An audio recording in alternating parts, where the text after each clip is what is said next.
Subscribe करें हमारे YouTube channel को और घंटे के निशान को दबाएं ताकि नई वीडियो की लेटेस्ट अपडेट आपको। हेलो फ्रेंड्स, स्वागत है आप लोगों का हमारे इस चैनल बायो नॉलेज वर्ल्ड में। फ्रेंड्स, आज हम बात करेंगे जॉन्डिस के बारे में, जिसे हम हिंदी में पीलिया भी कहते हैं। फ्रेंड्स, आज हम समझेंगे पीलिया क्यों होता है और इसके लक्षण क्या क्या होते हैं और इससे कैसे बचा जा सकता है। पीलिया एक बीमारी है जो कि अंदरूनी बीमारी को दर्शाता है, और वो बीमारी क्या है ये मैं आपको बताऊंगा। तो फ्रेंड्स, पीलिया क्या है? बॉडी में जब पीलापन आता है उसको हम लोग नॉर्मल भाषा में पीलिया कहते हैं। तो फ्रेंड्स, शरीर पीला क्यों होता है?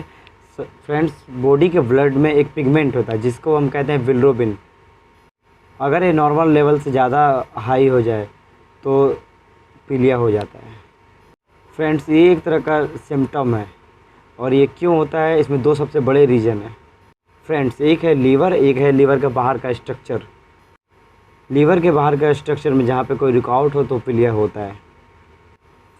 फ्रेंड्स, यानी कि लीवर के कारण और लीवर के बाहर के स्ट्रक्चर के कारण।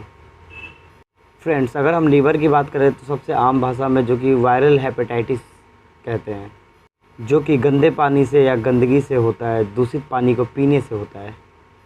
फ्रेंड्स, ये अधिकतर बच्चों को होता है और एडल्ट्स को भी कभी कभार हो जाता है। तो सबसे पहले हम डिस्कस करेंगे वायरल हेपेटाइटिस के बारे में। वायरल हेपेटाइटिस क्यों होता है ये हम समझेंगे। Friends, hepatitis A, hepatitis B, जो कि दोनों ही दूषित पानी से होता है। फ्रेंड्स, अगर आप दूषित पानी पीते हैं तो इसके कुछ दिनों बाद इसका लक्षण देखने को मिल सकता है, या कभी कभी कुछ महीने भी लग जाते हैं। फ्रेंड्स, जिसका लक्षण है कि भूख कम लगना, आंखें पीली होना, शरीर पीला होना और उल्टी होना, जी मचलना, कभी कभी बुखार आ जाना। फ्रेंड्स, ये सब वायरल प्रॉब्लम होता है जो कि हेपेटाइटिस ए या हेपेटाइटिस ई की वजह से होता है, जो कि अधिकतर इन्फेक्टेड पानी या फिर दूषित पानी से होता है। वायरल हेपेटाइटिस का दूसरा कारण ये हो सकता है हेपेटाइटिस बी, जो कि बहुत कॉमन है, और इसका खास बात ये है कि आगे जाके कैंसर भी कर देता है और आगे जाके लीवर सिरोसिस जैसे बीमारियां होने लगती है। तो फ्रेंड्स, अभी तक हम समझे पीलिया हेपेटाइटिस ए से होता है, हेपेटाइटिस ई से होता है, जो कि होता है एक बार और दोबारा नहीं होता है, फिर चला जाता है। लेकिन हेपेटाइटिस बी वाला पीलिया क्रॉनिक होता है। अगर ये किसी व्यक्ति को प्रॉब्लम हो जाता है तो उस व्यक्ति को लीवर सिरोसिस का भी प्रॉब्लम हो जाता है। इसलिए हमें अपने नज़दीकी अस्पताल में कंसल्ट करके चेक करवा लेनी चाहिए पीलिया किस कारण से हुआ है और कौन सा है, हेपेटाइटिस ए है या हेपेटाइटिस बी है या हेपेटाइटिस ई है। फ्रेंड्स, अभी तक हम समझे hepatitis A, hepatitis B, hepatitis E, और अब हम समझेंगे हेपेटाइटिस सी के बारे में। हेपेटाइटिस सी से भी लीवर क्रोसिस या फिर कैंसर जैसी बीमारियां हो सकती हैं। फ्रेंड्स, अब हम बात करेंगे हेपेटाइटिस सी के लक्षण के बारे में। फ्रेंड्स, जिसमें है उल्टी आना, शरीर पीला होना, पेट दर्द होना, बुखार आना और पेट झरना यानी कि लूज़ मोशन और कमजोरी आना। फ्रेंड्स, ऐसे कंडीशन में आप सबसे पहले अपने नज़दीकी अस्पताल में जाएं और डॉक्टर से दिखाएं। फ्रेंड्स, इनमें एलएफटी यानी कि लीवर फंक्शन टेस्ट होता है और सोनोग्राफी। फ्रेंड्स, एलएफटी टेस्ट में बिलिरुबिन कई बार 2 या 3 से ऊपर निकल जाता है, या फिर कभी कभी 10 या 15 तक पहुंच जाता है। इसके अलावा एसजीओटी, एसजीपीटी टेस्ट हम लोग कराते हैं। इसका मतलब ये एक एक्यूरेट वायरल हेपेटाइटिस है। अगर ये बहुत ज़्यादा बड़ा हुआ नहीं है तो क्रॉनिक हेपेटाइटिस भी हो सकता है।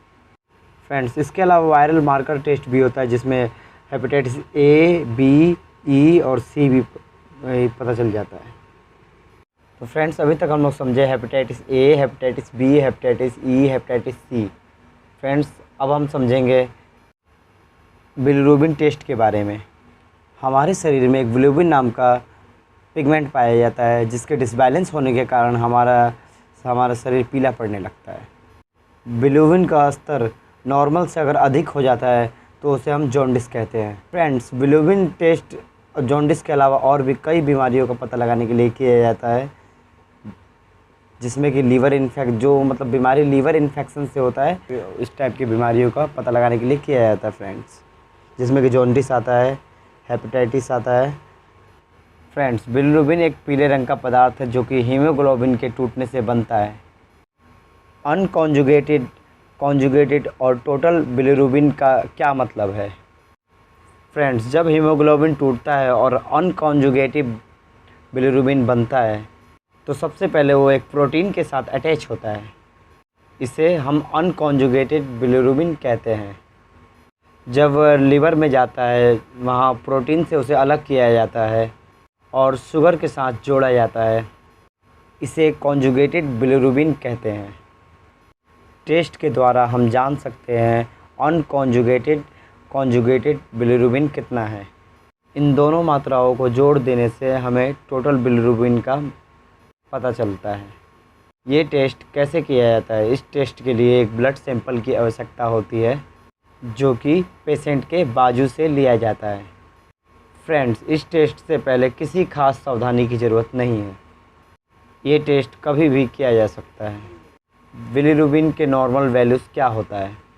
अनकॉन्जुगेटेड 0.2 से लेकर 1.2 मिलीग्राम पर डेसीलीटर होता है। कॉन्जुगेटेड बिलिरुबिन के लिए वैल्यूज़ 0.3 मिलीग्राम पर डेसीलीटर मानी जाती है। टोटल बिलिरुबिन 1.4 मिलीग्राम्स पर डेसीलीटर तक मानी जाती है। लेकिन ये वैल्यू थोड़े से अलग अलग हो सकते हैं अलग अलग लेबोरेटरीज़ के मुताबिक। अगर आपको लीवर से रिलेटेड कोई परेशानी है तो ये टेस्ट किया जाता है, या शरीर में पीलापन दिख रहा हो तो ये टेस्ट किया जाता है। बिलिरुबिन बढ़ने का बहुत कारण हो सकता है लीवर की बीमारियां जैसे हेपेटाइटिस सी, खून की बीमारियां जैसे हीमोलिटिक अनीमिया। ऐसे बीमारियों में बिलिरुबिन बढ़ जाता है। फ्रेंड्स, वीडियो अगर आपको अच्छा लगा तो लाइक ज़रूर कीजिएगा, चैनल को सब्सक्राइब ज़रूर कीजिएगा।